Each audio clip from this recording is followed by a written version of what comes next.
Olá pessoal, nós vimos até o momento que a física trata basicamente de movimento. O que não ainda analisamos, que é o tema da nossa aula a partir de agora, é analisar o que causa esse movimento.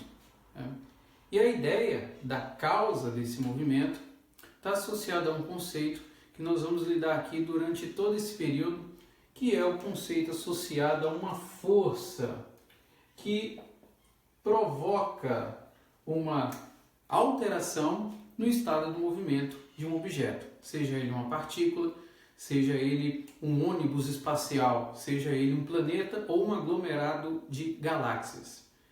Pois essa força é necessária para que a gente analise essa física de um ponto de vista um pouco mais amplo é a força, por exemplo, responsável por identificar por que um veículo, quando ele colide contra um poste, ele para abruptamente. Quando um veículo, ao sair de uma posição de largada numa corrida de automóvel, a pista exerce uma força sobre os pneus traseiros de modo a fazer com que ele entre em movimento. Durante muito tempo, essa relação entre força e aceleração foi estudada. E aí, um personagem muito interessante, uma pessoa que fez a conexão entre essas duas grandezas, revolucionou todo o estudo de física que nós tínhamos até o momento. Newton foi o responsável por estabelecer uma relação entre força e aceleração, associando também o conceito de massa nesse processo. E o tema da nossa aula, que é justamente a ideia da mecânica de Newton, ela é uma formulação que nos permite estudar uma gama muito grande, muito elevada de eventos.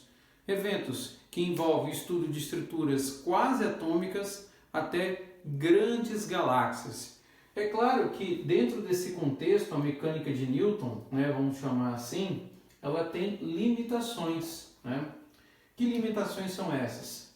Se a velocidade dos objetos estudados estiver bem próxima à velocidade da luz, aí essa mecânica de Newton ela é substituída pela teoria da relatividade de Einstein. A relatividade restrita. Essa é a representação de Einstein. E quando os objetos são muito pequenos, de dimensões subatômicas, como os elétrons que estão lá percorrendo a eletrosfera, você substitui essa física, essa mecânica newtoniana pela mecânica quântica. Embora todo o espectro de análise nosso esteja associado à mecânica newtoniana, como eu já comentei, ela engloba uma grande miscelânea de exemplos das quais nós vamos aqui trabalhar. Então a ideia de hoje é nós estabelecermos as três leis que Newton desenvolveu, mostrar alguns casos de forças especiais quando nós estamos lidando com a representação das três leis e montar alguns exemplos introdutórios acerca da aplicação. Nesse primeiro momento, nós faremos essa análise. Em um segundo momento, numa aula posterior, nós nos dedicaremos a resolver apenas problemas associados às três leis, resolvendo matematicamente e interpretando como é que o processo pode ser feito de forma a você aplicar e achar a resposta dentro de um contexto que envolve manipulação algébrica e o uso aí de técnicas que você já aprendeu anteriormente, ok? Então, para início de conversa, a primeira lei que nós vamos aqui agora fazer usufruto, a primeira lei de Newton está associada ao conceito de inércia. Ou seja, antes de Newton, se pensava o seguinte, que se você aplicasse a ação de uma força, que é o empurrão, que é o deslocar, por exemplo, de uma cadeira, que é o deslocar, por exemplo, de um objeto que esteja em repouso, teoricamente, dependendo da superfície em que você está, ao aplicar essa força, esse objeto entra em movimento, ele é acelerado e, claro, depois de um certo tempo, ele vai parar. Se a superfície for extremamente propícia para que você empurre o objeto e ele esteja em movimento, esse objeto vai percorrer uma distância maior até ele parar. Claro que numa situação mais amplificada, imaginando que ele tem uma superfície como o ar, esse objeto estaria se movimentando indefinidamente. Pois essas ideias, que eram bem simples à época, foram observadas experimentalmente e Newton chegou a uma conclusão que é bem simplória e acerca do que isso nós vamos tratar nesse momento. A primeira lei indica o seguinte, que um corpo em repouso, ele tende a permanecer em repouso desde que não haja nenhuma força aplicada sobre ela. Ou ele permanece em movimento, a não ser que nenhuma força aplicada sobre ele esteja agindo. Em outras palavras, queremos dizer o seguinte, olha, a ação de todas as forças resultantes em um objeto, em uma partícula, é igual a zero, desde que nessa condição, ou seja, em repouso, não haja nenhuma força sendo aplicada. Ou seja, um objeto em repouso tende a permanecer em repouso e um objeto em movimento tende a permanecer em movimento sem aceleração, desde que não haja nenhuma ação de uma força resultante sobre ele. É o que também nós chamamos de inércia.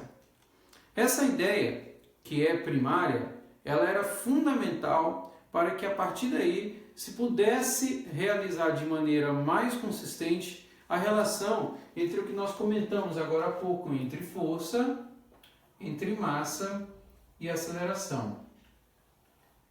A partir desse conceito, associando essas três grandezas e se armando da primeira lei que envolve a inércia, o quanto ao movimento, foi possível obter a relação que nos permite gerar o que nós vamos chamar de segunda lei de Newton.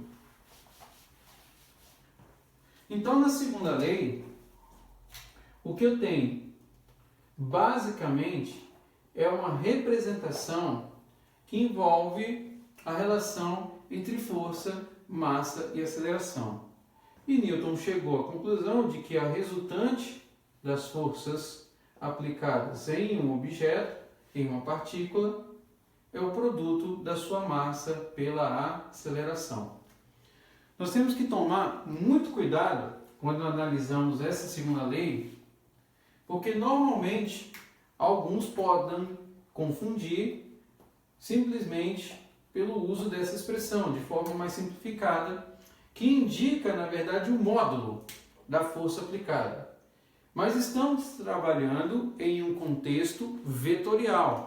Então, a ação da resultante das forças, ela possui não somente um módulo, mas também apresenta uma direção e o sentido.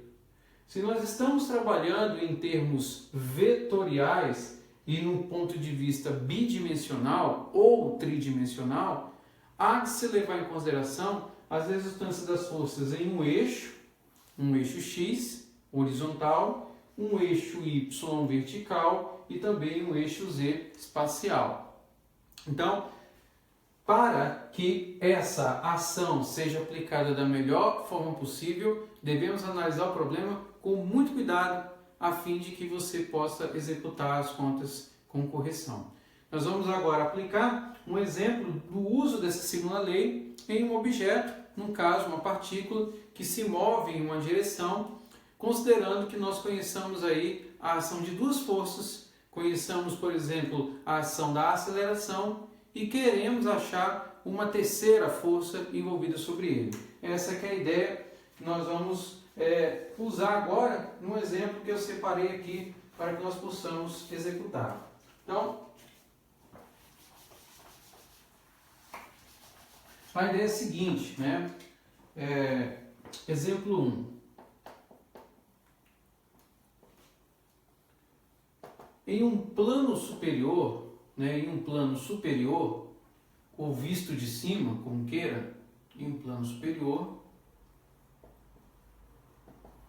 uma partícula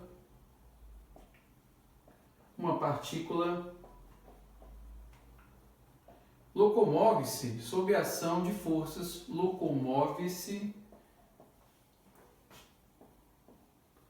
sob a ação das seguintes forças.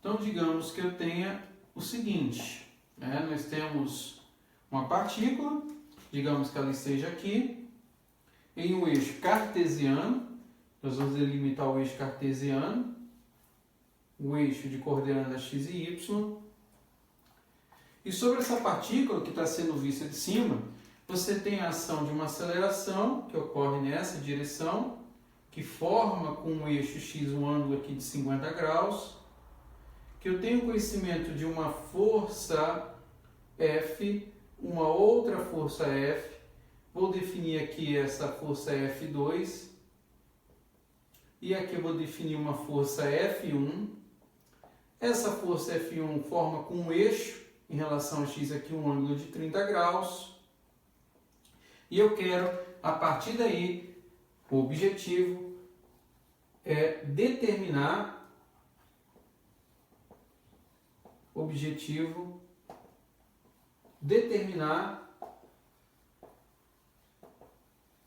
uma força F3 e também, além de determinar a ação da força F3, em termos de notação módulo ângulo. Então, determinar em 3 colocar aqui, notação módulo ângulo.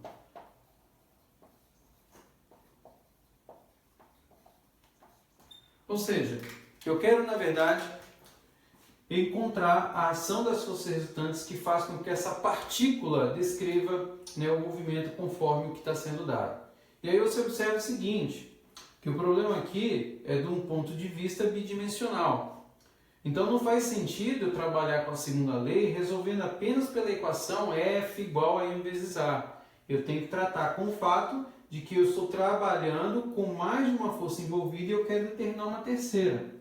E essa terceira força, ela vai ser determinada, ela vai ser gerada, na verdade, por uma representação que é muito comum em problemas vetoriais, que é a decomposição. Então, como é que nós vamos pensar em resolver esse exercício, esse exemplo? Então, a ideia é a seguinte: como eu quero calcular a ação das forças resultantes, então eu sei que eu tenho uma força F1 mais uma força F2 mais uma força F3, que pela segunda lei é o produto de massa pela aceleração. Então está aqui a ação das forças resultantes. Como eu quero determinar o F3, eu vou isolar o F3 e escrever em termos de M vezes A menos F1 em módulo menos F2 em módulo.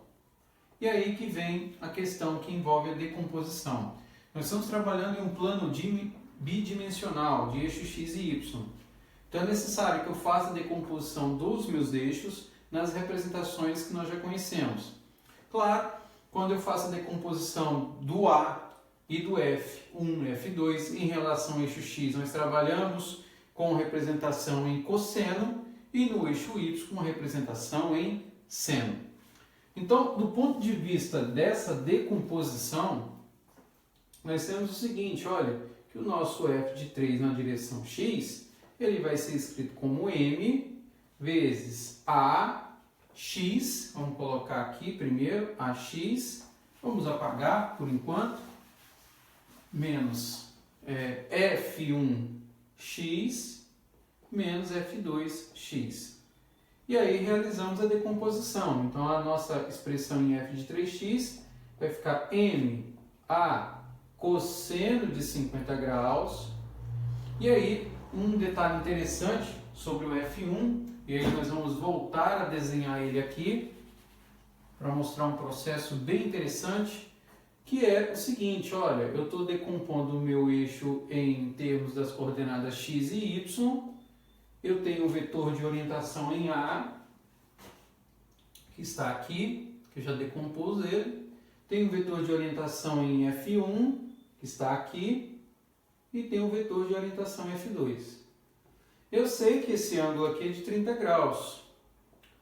Como nós definimos, o sentido positivo é sempre no anti-horário, que é o que eu estou escrevendo aqui o cosseno, em termos de 50 graus, que é a medida que eu tenho para o A. Mas em relação a F1, eu posso contar a partir do meu semi-eixo positivo x, indo no sentido horário. E quando eu faço esta conta, no sentido horário, a contribuição ela é oposta. Se aqui no anti-horário é positivo, no horário é negativo. E aí eu observo o seguinte, eu tenho que daqui no último quadrante em relação a essa limite eu tenho 90 graus, mais o complementar de 30, que é 60.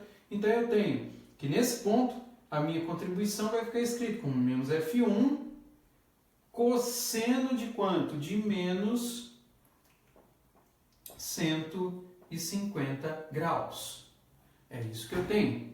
Menos o F2, e aqui sim a gente pode escrever ele como medida a partir do sentido anti-horário, como cosseno de 90 graus.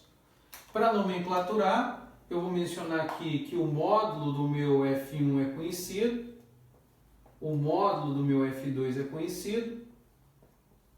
Vamos supor que o módulo do F1 aqui é igual a 20 newtons nas minhas anotações. F1 de módulo 10 newtons, F1 10 newtons. E o F2 de módulo 20 newtons, ok? Então é dessa forma que fica a representação em x. Se eu for fazer em y, é basicamente a mesma coisa. Então eu vou ter lá f de 3y igual a m a seno agora de seno de 50 graus menos f1 seno de menos 150 graus e aí menos f1 seno de 90 graus. Então, executando agora as substituições que eu preciso, e aí, claro, a aceleração também eu tenho que mencionar, vou aqui representá-la como 3 metros por segundo ao quadrado, eu tenho que aplicar agora esses dados que são gerados no enunciado e substituir aqui na expressão. A massa M, que nós vamos considerar aqui, dessa partícula é de 2 kg. Então, uma massa M de 2 kg, vamos colocar aqui, M igual a 2 kg. E aí, ao substituir os dados que nós temos aqui, e usando uma calculadora dedicada, nós podemos gerar os resultados. Então, fazendo todas as contas aqui, executando as substituições, você vai ter MA cosseno de 50 graus. Então, você vai ter lá M, né, vezes A, 2 vezes 3, F1, que é 10, vezes o cosseno de 150, e F2, que é 20, vezes o cosseno de 90. Cosseno de 90, razoavelmente simples de entender, que nesse caso aqui ele é igual a zero. Lá no primeiro quadrante, o cosseno lá no limite ele é nulo. Então, executando os cálculos com o que resta aqui do f3x, nós vamos chegar, né, a um valor aproximado aí, fazendo as contas que eu executei aqui, como 12,5. Então, 12,5 newtons. Esse é o resultado de f3x. E, fazendo a mesma simbologia aqui para f de 3y, nós vamos obter, através dessas informações, da mesma forma como nós fizemos jogando os dados aqui, para f de 3y, vamos chegar num total de aproximadamente menos 10,4 newtons. Então, quando eu obtenho esses dados, quando eu obtenho esses valores numéricos, aí eu tenho condição de começar a expressar as perguntas que ele fez em termos das respostas finais. Então, primeira representação é a notação de módulo ângulo, né? Notação em termos vetoriais, indica que a ação dessa minha força é de 12,5 newtons, né? Isso na direção I, e aí eu tenho menos 10,4 newtons na direção em J. Isso em notação vetorial. Além disso, o que nós temos agora é obter a representação do módulo dessa expressão. Então, em representação modular, você tem que o nosso f de 3 é obtido através do quê? Da raiz quadrada dessas contribuições de 12,5 ao quadrado, né, mais menos 10,4 ao quadrado. Então, fazendo todas as contas aqui, e aí aqui cabe também fazer usufruto de uma calculadora, de maneira tranquila. Então, o que é que você vai fazer? Usando 12,5 eleva ao quadrado, mais, abre parênteses, coloca lá menos 10,4 eleva ao quadrado, você gera 264,41 e extraindo, você vai chegar no valor aí de pouco mais de 16 newtons. Então, arredondando, nós temos aí aproximadamente 16,2 newtons. Essa é a ação do módulo da força F3 que você está buscando. E aí, para que você calcule em termos angulares, aí você precisa, né, calcular novamente a representação que envolve uma tangente. Então, a tangente aí do ângulo, vamos chamar aqui de θ, é na verdade obtida pela razão das contribuições que nós temos aí de f de 3y, né, em relação a f de 3x. É isso que nós temos por conta das expressões que foram geradas. E aí, fazendo isso, você vai ter lá o fato de que o θ vai ser calculado como arco, cuja tangente é a razão dos valores que nós temos para f de 3y e f de 3x. E aí, como nós já executamos, inclusive na última aula, né, o cálculo que você pode evidenciar com a calculadora é simplesmente esse. Você vai pegar lá as contribuições, shift, né, arco, tangente, coloca a sua calculadora lá no modo em graus e jogando os dados, menos 10,4 dividido por 12,5, você fecha e aí você tem um valor aí aproximado de cerca de menos 39,7 graus, no sentido aí horário. Ou seja, a representação da força está sendo gerada e o módulo também obtido. Então, isso é um exemplo de como você pode usar a segunda lei de Newton, mas tomando muito cuidado com uma formulação que deve ser executada.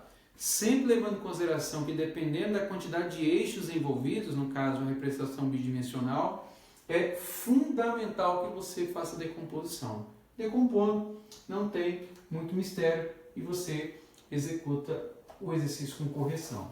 Ok? Antes de nós irmos, né, para a terceira lei de Newton, nós vamos falar aqui dos casos de algumas forças especiais, forças que são interessantes na nossa análise, né? Forças especiais. Sobre cada uma delas, você tem uma característica que vai ser analisada e que será útil na representação de problemas. Então, a primeira delas envolve a ação de uma força que nós chamamos de gravitacional, da qual também Newton, né, estudou de forma muito dedicada e conseguiu, né, mediante uma série de observações, mostrar que existe uma ação que é proporcional ao produto das massas e inversamente proporcional ao quadrado da distância que a separa entre dois objetos. A ideia primária aqui é considerar a ação de uma força de um objeto sobre o segundo objeto. Para efeito, e usando a ideia de referencial, nós vamos considerar aí que o objeto um dos objetos é a Terra e que todo objeto sob a ação dessa força gravitacional tende a sofrer a ação desse objeto referencial que nós temos. Então a ideia, generalizando o processo, é pensar o seguinte, que pela segunda lei nós temos que a ação da força resultante, vamos colocar aqui, né, pensando aqui na Terra como um referencial, nós sabemos que a ação da força resultante, né, vamos colocar aqui res de resultante, é o produto da massa pela aceleração. E que essa ação de gravitação, ela tende a fazer com que o objeto, né, se locomova, se direcione até o centro da Terra. Então, do ponto de vista da análise, considerando que eu vou adotar o meu eixo em Y como sendo positivo, a ação dessa força gravitacional, ela pode ser definida em termos vetoriais de uma forma muito interessante e bem simplificada, que é a seguinte, é pensar que a ação dessa força gravitacional é igual a m associado basicamente à aceleração, que é menos g. Por que menos g? Porque é a aceleração de queda livre que é oposta à ação do movimento vertical, que está aqui no eixo direcionado para cima. Então, nós podemos aqui observar que a ação dessa força gravitacional em termos modulares pode ser escrito como m vezes g. Essa é uma das ideias associadas ao conceito, uma das forças especiais, que é a força gravitacional. Ou seja, isso nos dá aí uma referência para inclusive voltarmos ao que nós falamos lá do movimento balístico e identificar como que a ação do deslocamento de uma partícula ocorre mediante a ação desse tipo de força, que é a força gravitacional. Uma outra força que nós vamos usar aqui para referência é a força peso. Que tipo de força é essa, né? Ou seja, a força-peso é o módulo da força necessária para impedir que um objeto caia de forma livre. Então imagine que eu estou segurando esse pincel aqui. Esse pincel não cai em função do quê? De que existe uma ação de uma força que ocorre no sentido oposto ao da força da gravidade para evitar com que esse objeto caia em queda livre indefinidamente. Então, se eu digo que esse objeto tem um módulo de 2 newtons, a força gravitacional ela é de tal maneira que nessa posição em que eu estou agora, ela equilibra, fazendo com que essa ação que minha mão está provocando não faça com que o objeto caia indefinidamente. Ou seja, é o módulo da força necessária para que eu impeça desse objeto aqui cair de forma indefinida. Então, em termos clássicos, o que nós queremos aqui, na verdade, imaginar é o seguinte, olha, se você tem a ação de uma força resultante, aqui no eixo em Y, ela é definida como m vezes a aceleração em y. Essa é a ideia. Bom, se eu for pensar em termos de um diagrama, imagina que o meu pincel é uma partícula, eu tenho a ação do peso que a minha mão está exercendo, a força que estou exercendo para que o objeto não caia, e tem uma ação da força gravitacional, que nós acabamos de ver agora há pouco. Pela segunda lei de Newton, eu vou trabalhar com a ação da força resultante nesse eixo. Então eu vou escrever ela como P menos essa força gravitacional igual a m vezes a y. E aí o que eu tenho é o seguinte, como esse objeto está em repouso, essa aceleração é igual a nula. Ou seja, em repouso eu indico que isso aqui é igual a zero. Portanto, nós temos como mostrar aqui que P menos F subíndice G é igual a zero, e que indica aqui que a minha força-peso é igual à ação da força gravitacional, isso nas condições que eu tenho de equilíbrio. Essa é a ideia que está sendo exposta nessa segunda consequência da segunda lei, que envolve uma das forças especiais que nós temos aí. Bom, indo mais adiante, um terceiro caso que nós vamos aqui lidar é o da força normal. Força normal. Nesse caso, a associação que a gente pode fazer em termos de um exemplo é bem simples. Imagina que você está em pé em cima de um colchão. Você não cai por qual motivo? À medida que você está em pé no colchão, o colchão ele afunda, né, deformando com a sua massa, deformando com o seu peso. Mas por que você não cai indefinidamente? Né? Assim como eu, que estou aqui agora, né, trabalhando com vocês, não caio ao chão. Porque existe uma ação de uma força que é o que? Oposta à ação da força gravitacional que está sendo atuada aqui. Então, dentro desse contexto de análise, nós podemos usar mais uma vez a segunda lei de Newton para identificar essa força que mantém o meu, no caso eu aqui em equilíbrio, que faz com que você não caia quando você está em cima do colchão.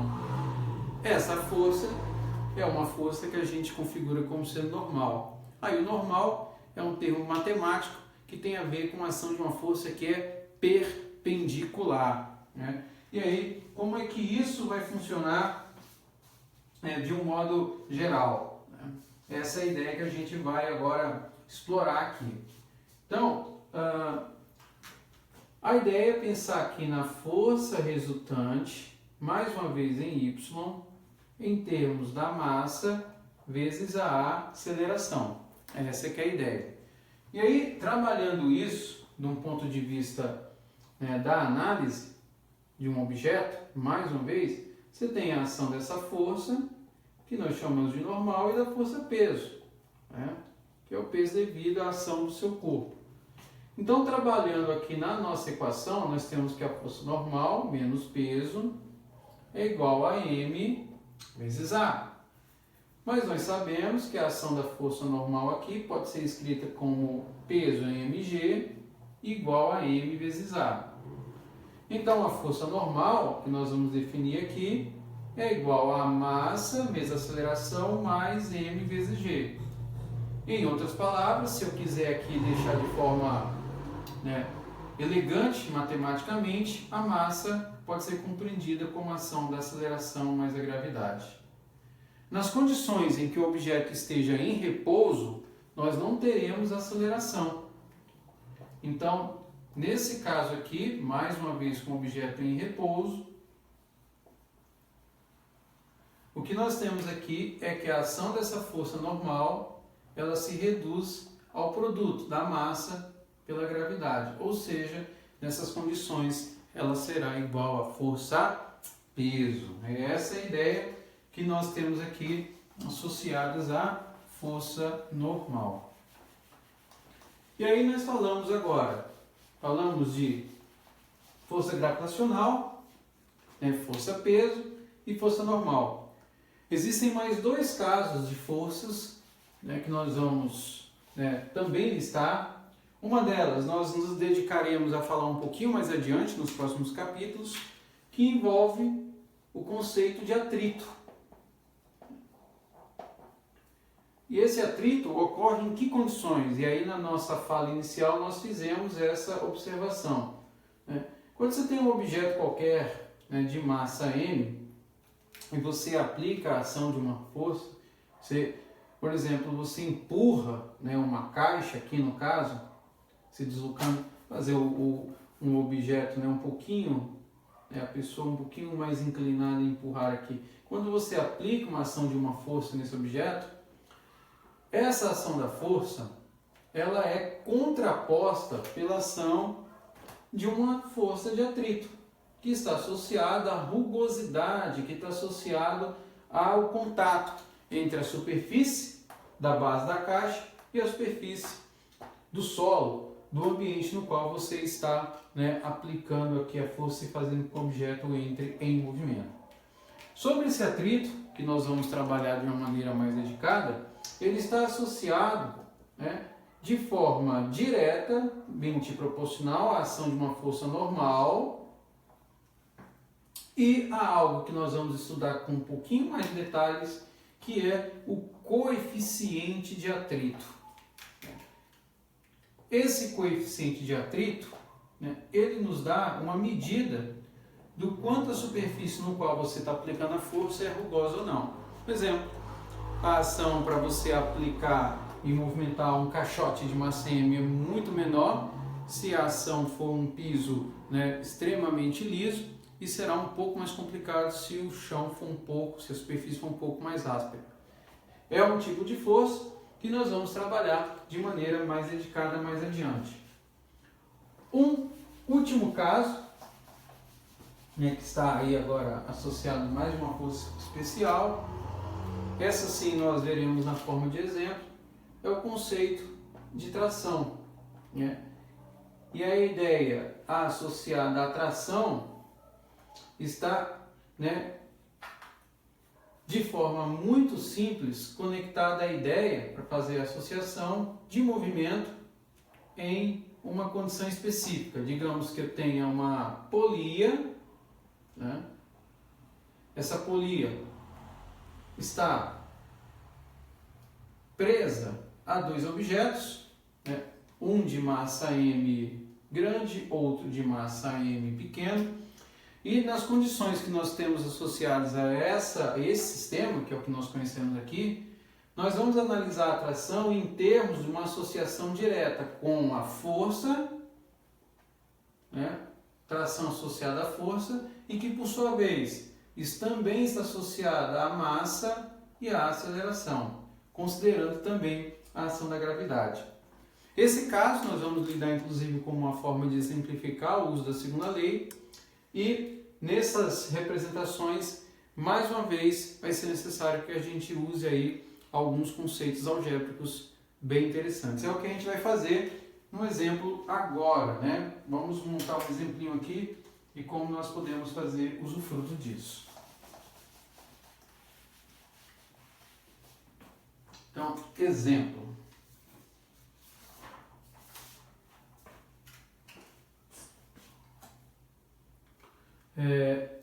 Exemplo 2. Imagine então que você tenha dois blocos, né? Seja um sistema,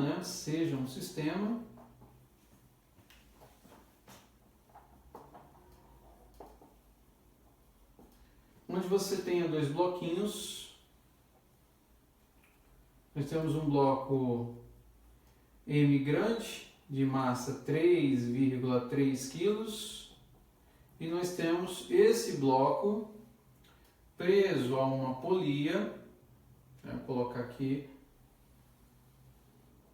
uma polia, e esse bloco aqui ele está, né, sustentando um outro bloquinho, né, de massa M pequeno.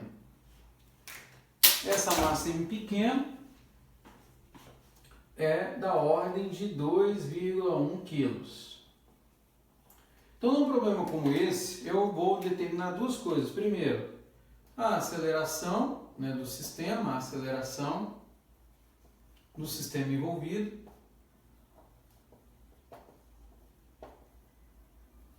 E no segundo momento, nós vamos aferir aí a tração. É essa a ideia. Para que a gente aplique a segunda lei de Newton nesse processo, nós vamos analisar essa estrutura do ponto de vista de um diagrama, né, que nós chamaremos aí de diagrama de corpo livre. E nessa análise está inclusa aí a ação dessas forças especiais que eu lidei até o momento. Então, como que funciona, né, a representação desse processo? Então eu executo o uso de um diagrama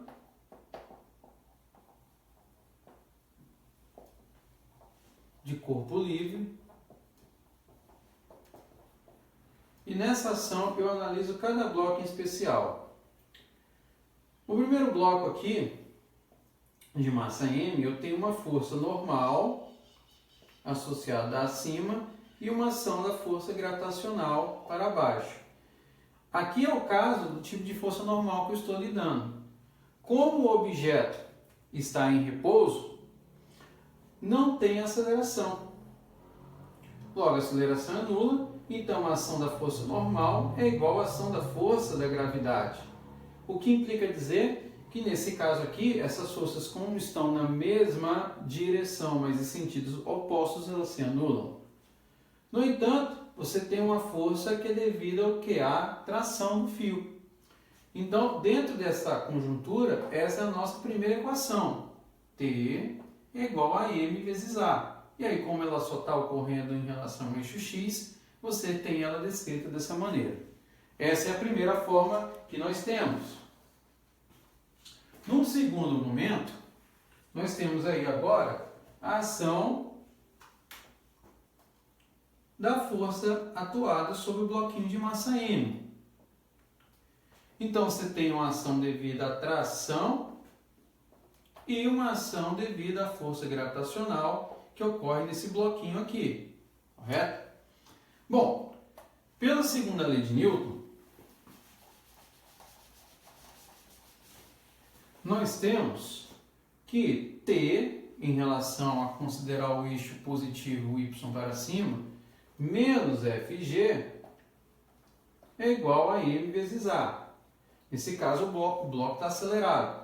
Mas aí nós precisamos fazer modificações. Primeiro, a ação dessa força gravitacional é a ação da força-peso associada ao bloco, no caso de mg. E como o bloco está se deslocando no sentido de queda, a ação da aceleração é oposta ao sentido do eixo. Então, eu tenho aqui menos ma. Daí eu tenho que a tração, nesse caso aqui, ela pode ser escrita como sendo mg, escrevendo para a direita, menos ma. E aí, o que eu tenho basicamente aqui é duas equações das quais eu posso realizar uma comparação entre elas. Por quê? Porque eu consigo isolar os meus t's. Fazendo desse modo, eu tenho o seguinte, que comparando elas, eu vou ter m vezes A igual a mg menos ma. Bom, como o meu foco aqui é achar a aceleração, eu vou isolar a aceleração. Então, ela vem para cá, m vezes A mais m vezes A igual a m vezes g. Executando esse caso, desse modo, nós temos que a aceleração, eu coloco aqui em evidência, m mais m igual a mg. E daí eu tenho que a minha aceleração é igual a mg sobre m grande mais m pequeno. Ou, se preferir, deixando a gravidade em destaque e associando com as massas envolvidas. Feito isso, aí eu posso agora, enfim, substituir numericamente os meus valores. E aí, fazendo essa modificação, executando aqui, fiz as anotações aqui dos cálculos executados, você vai gerar um valor de aproximadamente, deixa eu ver aqui onde que eu tinha colocado os resultados numéricos. Bom, vamos fazer aqui na calculadora. Então, 2.1 vezes 9.8, usando a gravidade com 9.8, dividido por 2.1 mais 3.3. Fazendo isso, nós temos aí um valor de aproximadamente 3,81 metros por segundo ao quadrado. Né? E aqui, para calcular a tração, basta que eu faça a substituição dos dados envolvidos. Então, daqui é só executar, fica até como exercício, realizando numericamente essa expressão, mas é apenas substituir o A aqui na expressão. Então, eu vou ter m grande vezes m pequeno vezes g sobre m grande mais m pequeno. Então, é uma forma um pouquinho diferente de resolver o problema. Por quê? Porque eu não apliquei valor numérico nenhum, só deixei para aplicar no final. E aí a representação vai conduzir do mesmo modo nas respostas que nós vamos obter. E isso aí é um exemplo, segundo exemplo, de como a gente usa a segunda lei de Newton, mas agora, nesse segundo caso, fazendo, né, uma associação com aquelas forças especiais que nós lidamos antes. Então, com isso, agora a gente pode falar aí da terceira lei, né?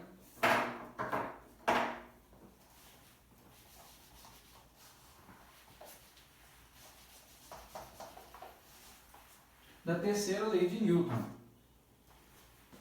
Então, terceira lei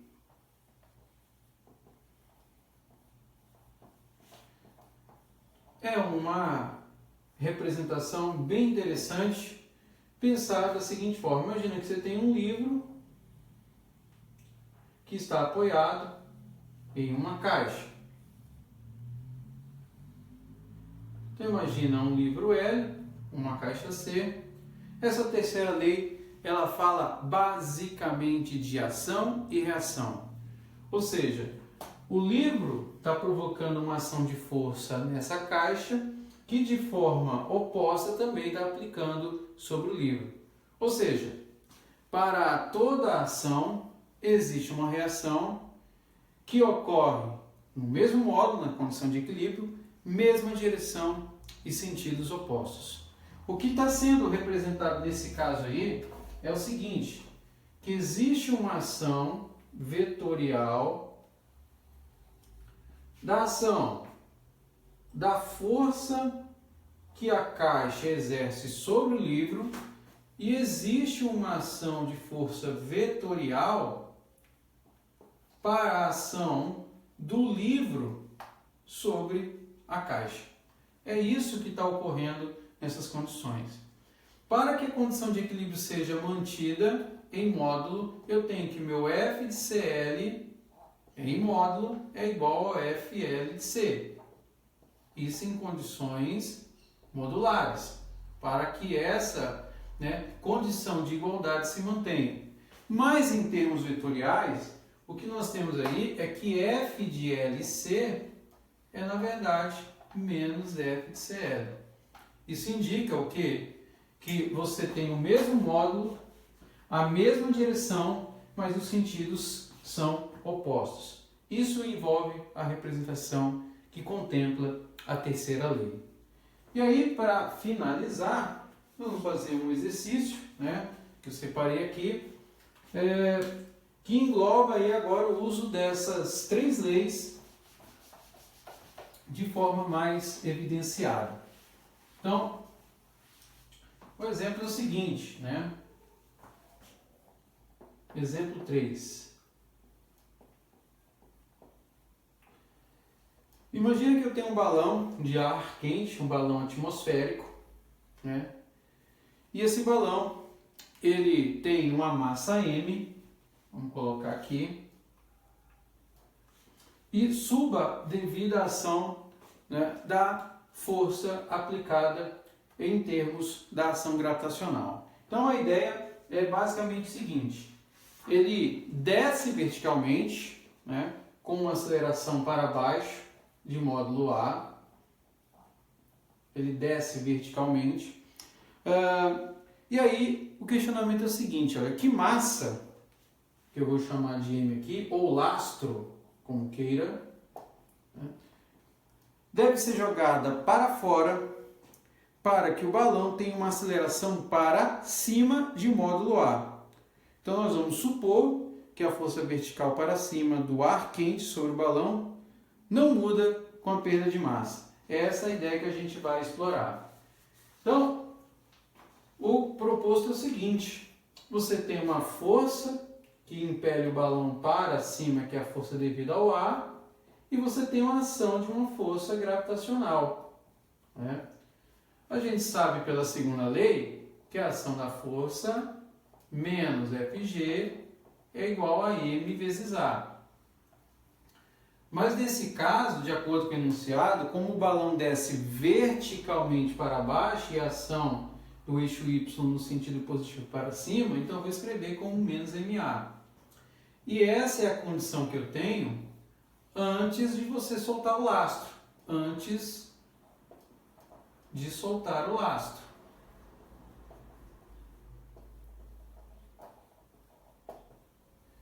Quando você solta o lastro, você tem a ação dessa força devido ao ar, mas aí vai ocorrer uma mudança.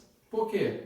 Porque nós já sabemos aqui na primeira equação que essa força gravitacional é devida à massa desse balão em G igual a menos m vezes A. Isso nós sabemos. Então temos essa informação aqui já, né, pelo enunciado. Mas após você soltar o lastro, né, após soltar o lastro,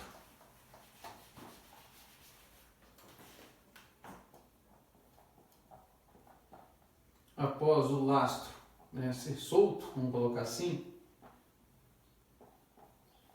então eu vou ter uma mudança. Então eu vou ter que a minha ação da força no ar é agora escrito de que maneira? Olha, menos m, isso porque eu vou soltar o lastro, isso está associado à gravidade, e aqui o que eu vou ter é m menos m, soltar o lastro, vezes a aceleração. Percebe que aqui a representação é positiva, por quê? Porque quando eu solto o lastro, a tendência do balão é o quê? Subir. Então ele vai ficar positivo em relação ao eixo vertical. Então o que eu preciso agora é comparar essa equação, que eu vou chamar de 1, com essa equação em 2, para daí sim chegar ao meu objetivo, que é obter uma expressão para a massa m desse lastro que eu soltei a partir desse momento. É essa a ideia que a gente agora vai explorar. Então daqui, quando eu tenho essa equação, essas equações envolvidas, eu vou fazer uma modificação. Eu vou passar, escrevendo aqui na primeira equação FA, como sendo mg, ele aqui é negativo, passa para cá positivo, menos ma. E substituir em 2, que é a equação que eu tenho aqui. Se eu faço isso e a substituição executa aqui, eu vou ter mg menos ma, e aí já posso abrir a expressão se eu quiser aqui, olha. M vezes g menos mg, menos com menos dá mais mg, e aqui do lado direito eu vou abrindo m vezes a menos m vezes a. Ao fazer isso, eu observo que eu consigo cancelar mg com mg, e aí eu tenho agora uma forma para escrever a nossa massa m. Então, o que eu faço? Jogo a massa m pequeno para cá, então eu vou ter mg mais m vezes a, mantenho o ma grande desse lado, e ele vem para cá agora positivo, e ao fazer isso, eu tenho o seguinte, olha, que a minha massa m pode ser escrita agora como a soma dessas duas massas, m grande em A, e aí ao colocar em evidência, eu escrevo aqui como A mais G. E aí eu tenho a representação da massa que eu buscava e assim eu termino o exercício. Então, de modo primário, nós temos aí as primeiras considerações sobre mecânica newtoniana, trabalhando alguns exemplos, sobretudo na segunda lei, com a ação das forças especiais e evidenciando um caso geral, onde as três leis são usadas. Na próxima aula, nós ficaremos atentos agora a resolver apenas exemplos associados com o uso das três leis. É isso aí, valeu e até a próxima aula.